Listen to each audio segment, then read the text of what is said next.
बिस्मिल्लाहिर्रहमानिर्रहीम। अज़ीज़ तलबा अस्सलामु अलैकुम। मैं अब्दुल क़य्यूम बुज़दार तामीर नौ अकेडमी की तरफ से साल अव्वल के तलबा को खुश आमदीद कहता हूँ। आजकल जैसे हालात चल रहे हैं उनके तनाजुर में तामीर नौ अकेडमी ने ऑनलाइन लेक्चर्स का एहतमाम किया है। जहाँ तक साल अव्वल की उर्दू की तदरीस की ज़िम्मेदारी है वो मुझे सौंपी गई है। आज उर्दू के हवाले से पहला और तमहीदी लेक्चर होगा। अजीज़ तलबा, किसी भी काम से पहले उसके मकसद को समझना ज़रूरी होता है। आम तौर पर यह सवाल उठाया जाता है कि उर्दू क्यों पढ़ाई जाती है। फिजिक्स पढ़ाई जाती है, इलेक्ट्रॉनिक्स, घर में फ्रिज, इस्त्री, बिजली, ये सारी चीज़ें फिजिक्स से मुतालिक हैं, तो फिजिक्स का पढ़ाना और पढ़ना समझ में आता है। इसी तरह जहाँ तक रियाजी की बात है, हिसाब किताब, लेन देन, मईशत, वो रियाजी से मुतालिक है, उसके हिस्सों में जाहिर की जाती है। रियाजी का पढ़ना और पढ़ाना भी हमारे जहन में आता है। तो आज हम पहले देखेंगे कि उर्दू की तदरीस क्यों ज़रूरी है। जहाँ तक इसमें पहली बात यह है कि उर्दू हमारी कौमी ज़ुबान है। जिंदा कौमें अपनी कौमी ज़ुबान से मोहब्बत करती हैं। कौमी ज़ुबान उनकी शनाख्त होती है। फिर देखा जाए, जो चीज़ मुश्तरक होती है वो लोगों को, अफराद को इत्तेहाद और इत्तफाक के रिश्ते में पिरोती है। खैबर से लेकर कराची तक उर्दू पूरे पाकिस्तान में बोली और समझी जाती है। तो ये अहले पाकिस्तान के लिए इत्तेहाद और इत्तफाक की अलामत है।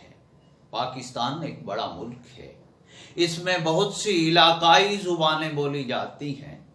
जब ये सारे पाकिस्तानी मुख्तलिफ इलाकों के रहने वाले एक दूसरे से राब्ता करते हैं तो आम तौर पर राब्ते की ज़ुबान के तौर पर उर्दू को लेते हैं।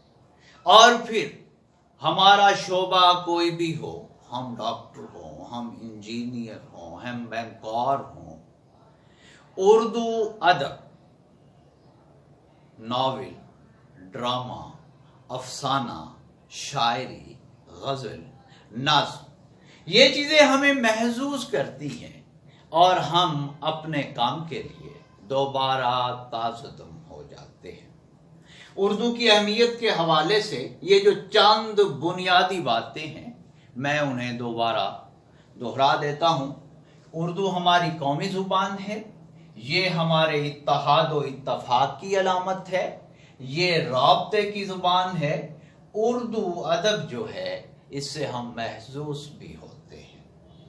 बाकी जहाँ तक लफ्ज़ उर्दू का ताल्लुक है, उर्दू तुर्की ज़ुबान का लफ्ज़ है। इसका मतलब है लश्कर या लश्करगाह, जहाँ पर लश्कर क़याम करता है। उर्दू के लुग़वी माना लश्कर या लश्करगाह। अजीज तलबा, उर्दू में कहीं पर कुछ भी लिखा हुआ हो उसे बुनियादी तौर पर दो हिस्सों में तकसीम किया जा सकता है, एक नस्र, एक शायरी। कोई भी उर्दू तहरीर हो उसका ताल्लुक या नस्र से होगा या शायरी से होगा। अगर शायरी है तो शायरी को मजीद बुनियादी तौर पर दो हिस्सों में तकसीम किया जा सकता है, नज़्म और गज़ल। यहाँ पर मैं ये वाज़े करना चाहूँ कि ये जो लफ्ज़ है आम तौर पर इसका तलफ़्फ़ुज़ गलत बोला जाता है, इसे नज़्म कहते हैं। नहीं, इसका सही तलफ़्फ़ुज़ है नज़्म। और हाँ, एक जगह हम इसको सही बोलते हैं जहाँ पर हम बोलते हैं नज़्म व ज़ब्त। جی واپس آتے ہیں. اگر شاعری ہے، شاعری کو آگے بنیادی طور پر دو حصوں میں تقسیم کیا جاتا ہے، نظم اور غزل. غزل بھی شاعری ہے، نظم بھی شاعری ہے. آج کے لیکچر میں بنیادی طور پر ہم یہ دیکھیں گے کہ نظم اور غزل میں کیا فرق ہوتا ہے. نظم کے تمام اشعار کا موضوع ایک ہوتا ہے، یا ہم کہہ سکتے ہیں کہ نظم میں خیال کی مرکزیت ہوتی ہے. فرض کریں ایک نظم کا عنوان ہے گلہری اور پہاڑ.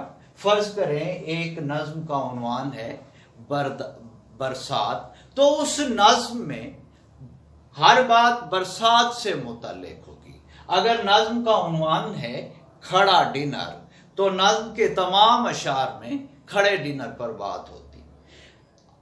نظم کا جو عنوان ہے اس کے تمام اشعار عام طور پر اسی موضوع کے گرد گھومتے ہیں.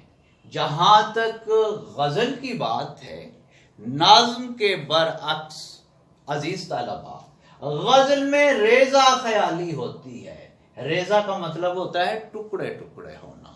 غزل کا عنوان بھی نہیں ہوتا، غزل میں ریزہ خیالی ہوتی ہے. یا سادہ الفاظ میں غزل کے تمام اشعار کا موضوع ایک نہیں ہو سکتا. ایک ہی غزل میں شاعر سیاست پر بات بھی کر سکتا ہے، معیشت پر بھی بات کر سکتا ہے، وصل کی بات بھی ہو سکتی ہے، جدائی کی بات بھی ہو سکتی ہے، موسموں کی بات بھی ہو سکتی ہے، سیاست اور معیشت کی بات بھی ہو سکتی ہے. نظم کے برعکس غزل میں کا عنوان بھی نہیں ہوتا. جہاں تک اردو سال اول کی کتاب میں حصہ شاعری کا تعلق ہے، اسے دو حصوں میں تقسیم کیا گیا ہے، ایک حصہ نظم اور ایک حصہ غزل. آج کے پہلے لیکچر میں یہ تمہیدی لیکچر تھا، ابتدائی لیکچر تھا. تو اس میں جو چیز میں آپ کو بتانا چاہتا تھا وہ نظم اور غزل کا بنیادی فرق ہے. نظم میں خیال کی مرکزیت ہوتی ہے، نظم کا عنوان ہوتا ہے، نظم کے تمام اشعار کا موضوع ایک ہوتا ہے، جبکہ غزل میں ریزہ خیالی ہوتی ہے. ایک ہی غزل میں مختلف اشعار میں مختلف موضوعات پر بات کی جا سکتی ہے. ایک ہی غزل میں سیاست، معیشت، معاشرت، وصل، جدائی، تصوف وہ بیان کیا جا سکتا ہے. باقی جہاں تک نظم کا لغوی تعلق، نظم کے لغوی معنوں کا تعلق ہے، نظم کا لغوی مطلب ہوتا ہے موتیوں کی لڑی، موتیوں کو پرونا. اور غزل کا لغوی مطلب ہوتا ہے عورتوں کی باتیں کرنا، عورتوں سے باتیں کرنا، حسن و عشق کی باتیں کرنا. اور ہرن جب وہ شکاری کے چنگر میں پھنس جاتا ہے تو اس وقت اس کے منہ سے جو دردناک آواز نکلتی ہے اسے بھی غزل کہتے ہیں.